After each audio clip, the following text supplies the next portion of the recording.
Fois sur l'affaire du moment, c'est l'affaire Alexandre Benalla. Après une semaine de silence, le désigné coupable, en presque par la presse, a fini par intervenir dans la presse. Alors que nous étions en train d'enregistrer la dernière émission des médias, Le Monde a publié une longue interview d'Alexandre Benalla qui livrait ses vérités.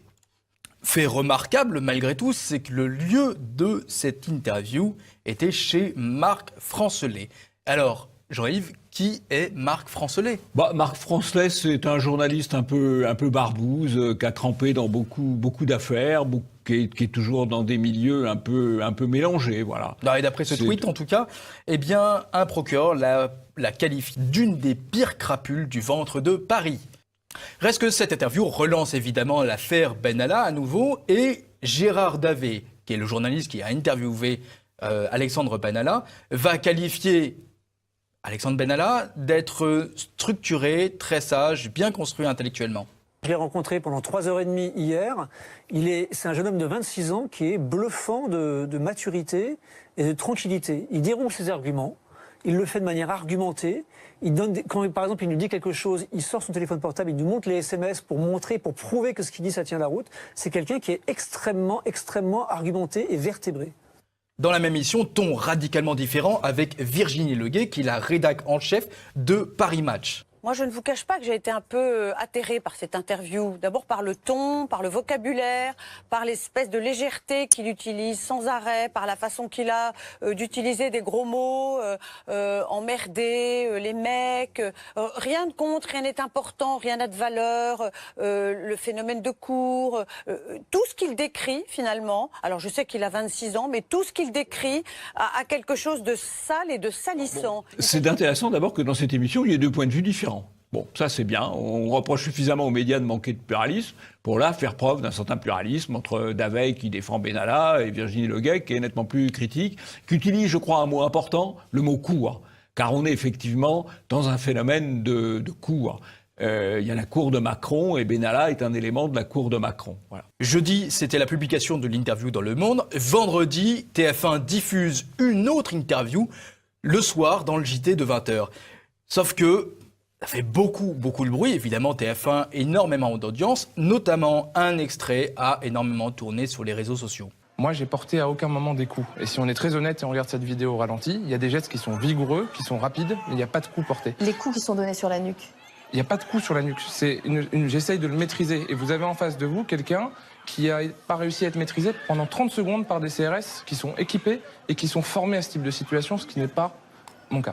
Alexandre Benalla, c'est l'affaire du moment, donc évidemment tous les médias ont l'œil braqué sur cette affaire et évidemment certains médias ont essayé de décrypter le comportement d'Alexandre Benalla sur le plateau. La barbe rasée, les mains croisées docilement sur la table, Alexandre Benalla semble avoir laissé derrière lui son image de bad boy.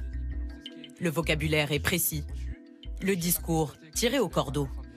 Oui, alors là il y a une superbe opération d'image.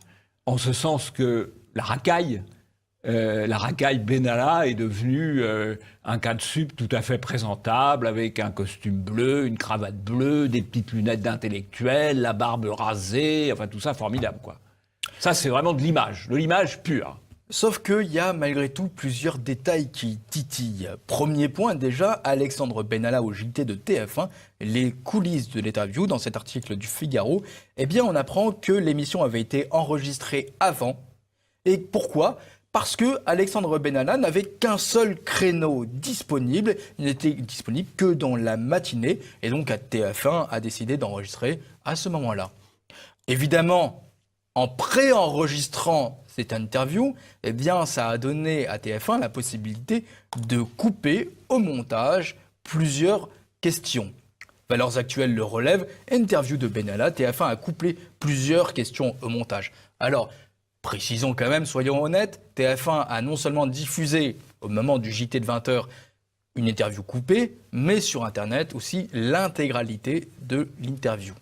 Oui, alors il reste quand même que le différé offre une sécurité en cas de dérapage ou de bavure, et que c'est quand même tout à fait étonnant. L'argument, je n'avais que ce créneau-là disponible.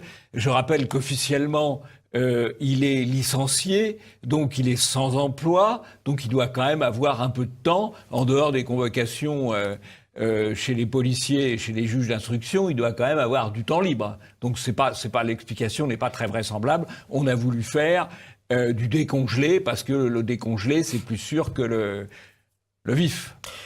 Vous connaissez le proverbe, Jean-Yves, jamais 203. On avait Le Monde, TF1, et voici le journal du dimanche. Benalla, ce que j'ai fait pour Macron. C'est la une du dernier journal du dimanche.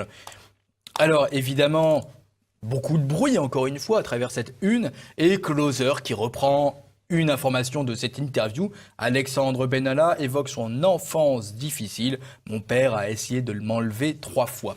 Ça, c'est le couplet habituel de l'enfance difficile. C'est la philosophie de l'excuse, en quelque sorte. Classique. Et reste que cette interview passe pas trop, qu'en fait, le troisième, c'est trop. C'est une coupure de France Info, ça devient pathétique, la une du journal du dimanche sur l'affaire Benalla, vivement critiquée. En effet, cette posture, cette mise en scène ne passe pas du tout auprès des internautes. Au-delà même des internautes, on a même plusieurs personnalités médiatiques qui sont intervenues, notamment Pierre Lescure, qui est le fondateur de Canal+. Ce que j'ai fait pour Macron, c'est une formule et une une qui resteront cultes. Pulitzer de la com, qui perd toute focale. Il n'y a pas quelqu'un qui a dit à Mimi Marchand qu'il fallait pas faire le coup de trop, ça devient pathétique, merde. Alors Pierre Lescure qui évoque Mimi Marchand, il se trouve que Mimi Marchand était présente comme par hasard au moment de la première interview d'Alexandre Benalla, interview faite par Le Monde. Sa ligne de défense, évidemment, c'est à 19h30, j'étais de passage chez Marc Francelet, un ami de 40 ans, pour lui déposer les clés d'une location de vacances à Biarritz, et j'ai vu le photographe du Monde qui attendait Alexandre Benalla. Alors, on est en train d'évoquer Mimi Marchand comme un personnage clé, Jean-Yves. Pourquoi est-ce que c'est un personnage clé ? Mimi Marchand est un personnage clé parce que c'est la personne c'est une spécialiste de la presse people. Voilà. Et du contrôle d'image des vedettes, ce qu'on appelle les people maintenant.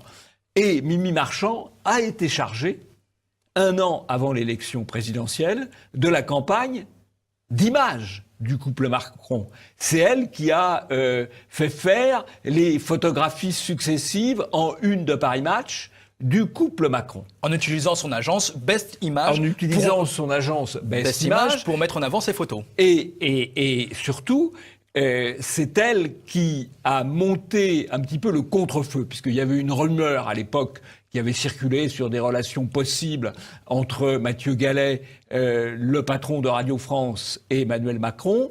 Et pour contrer cette rumeur, qu'elle soit fondée ou pas, là n'est pas la question, elle a mis en scène le couple Macron avec un certain succès, puisqu'on les a vus absolument partout en une des hebdomadaires, en une de Paris Match à plusieurs reprises, et que ça a été un élément clé de la réussite de Macron et d'élection de Macron à la présidence de la République. La contrepartie, c'est qu'aujourd'hui, Mimi Marchand, elle a pour son agence Best Image toujours le monopole des photos du couple Macron, et que Benalla était notamment chargé, en assurant la sécurité rapprochée du couple Macron, d'assurer le monopole de Mimi Marchand. Il y a une scène qui a fait un peu de scandale à l'époque, quand il a dit à un paparazzi qui voulait photographier le couple présidentiel « Je vous mets en garde à vue ». Alors qu'il n'a évidemment aucun pouvoir de police judiciaire, donc il ne peut mettre personne en garde à vue. Et s'en rendant compte, il a demandé au préfet de faire intervenir les policiers pour interpeller ce paparazzi. Mais dans ce cadre-là, il protégeait l'image du couple présidentiel et les intérêts marchands, si je puis dire, de Mimi Marchand. Donc Mimi Marchand est un personnage central. Elle a contribué à l'élection de Macron. Et elle en retire aujourd'hui des bénéfices pour son agence. De manière concomitante, on assiste à une espèce d'édulcoration, c'est pas très beau comme mot, mais de cette affaire. Le Monde, Philippe Reynaud, l'affaire Benalla n'est pas une affaire d'État. Il relève qu'il n'y a pas eu d'intention d'État de commettre un acte délictueux. C'est sa ligne de défense. Simplement, il n'y a pas que Le Monde qui est dans cette ligne. On a aussi sur Mediapart, pour en finir avec l'affaire Benalla, pour l'auteur de cet article, c'est une tempête dans un verre d'eau. Vous vous souvenez, la semaine dernière, on avait évoqué un tweet de Brice Couturier qui disait « L'hystérie collective est déjà en train de retomber. Macron a bien fait d'attendre. » C'était le 22 juillet.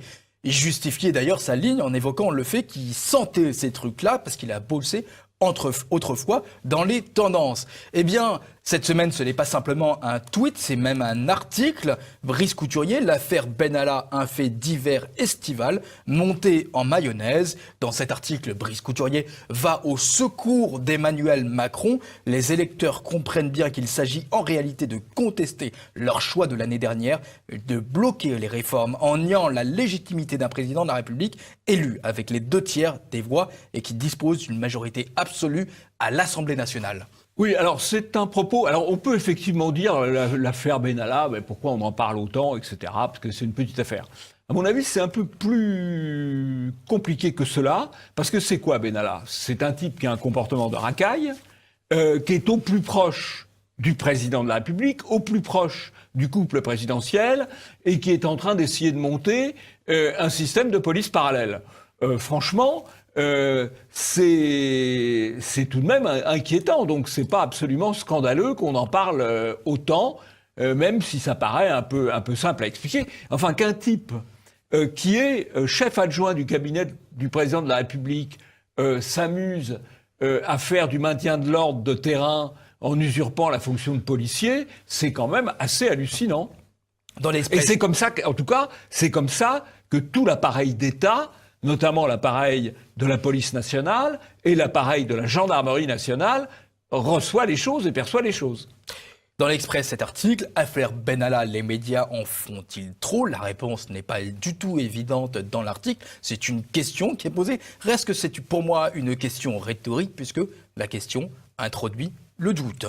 Et Libération, affaire Benalla, de la lassitude, des excès, mais surtout des questions. C'est un article de Jonathan Boucher-Peterson. Oui, alors je crois que ce qui alimente quand même beaucoup l'affaire Benalla, c'est le côté feuilleton. C'est-à-dire que tous les jours, il y a des éléments nouveaux, notamment, et c'est là que la presse n'est pas moteur, mais la presse est à la remorque des commissions parlementaires, et surtout de la commission d'enquête sénatoriale, parce que la commission d'enquête sénatoriale fait vraiment son boulot, contrairement à la commission d'enquête de l'Assemblée nationale, qui est dans les mains de la République en marche.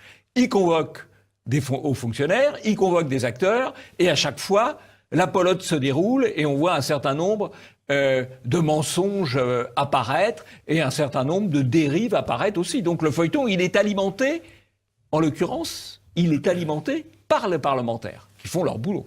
Alors, pour terminer un peu ce volet sur cette tentative d'édulcoration, je vais prendre un tweet de Samuel Potier. Samuel Potier, journaliste pour Le Figaro. Pour minimiser l'affaire Benalla, on a tout entendu. Tempête dans un verre d'eau, simple fait divers, affaire d'été. Ces trois mots qu'on a retrouvés dans les coupures que je viens de citer. Pour lui, c'est un raté. C'est tellement pas important qu'un simple chargé de mission se retrouve au JT de 20h. Pour lui, c'est surréaliste. Et enfin, Jean-Yves, on a relevé un mot absent dans l'ensemble de la presse, oui, repris juste 2 fois par exception, de manière, pour reprendre le vocabulaire médiatique, de manière sporadique, avec une coupure de RT, Russia Today, Benalla, la chute du favori du roi.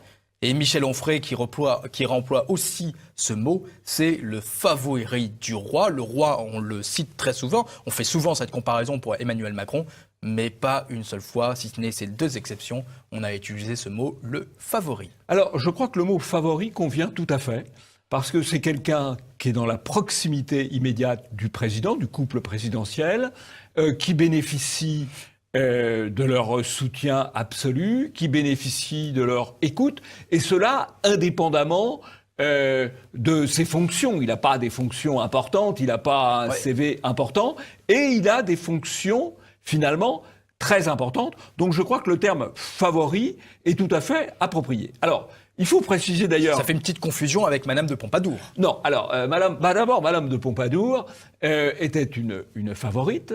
Elle a été la maîtresse du roi Louis XV. Elle est d'ailleurs restée favorite quand elle a quitté le lit du roi, ou quand le roi a quitté son lit. Donc, mais le mot favorite, effectivement, renvoie quand même de manière assez forte a une composante sentimentale et sexuelle. Pas le mot favori. Pas le mot favori. Quelqu'un peut être le favori d'un chef d'entreprise ou le favori d'un chef d'État.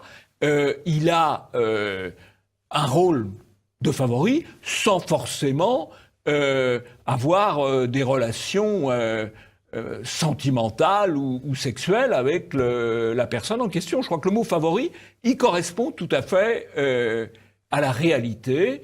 On a vu ça, je serais tenté de dire, à toutes les époques. Bon, il y a les favoris, bien, on voit un peu, mais il y a aussi des favoris. Encore une fois, ça ne veut pas dire que M. Macron et M. Benalla partagent des activités autres que politiques ensemble. Peut-être c'est le cas, mais le mot favori n'implique pas forcément cela. Par contre, et ça c'est intéressant, la presse n'a pas osé utiliser ce mot. Alors c'est un mot qui appartient à l'histoire de France.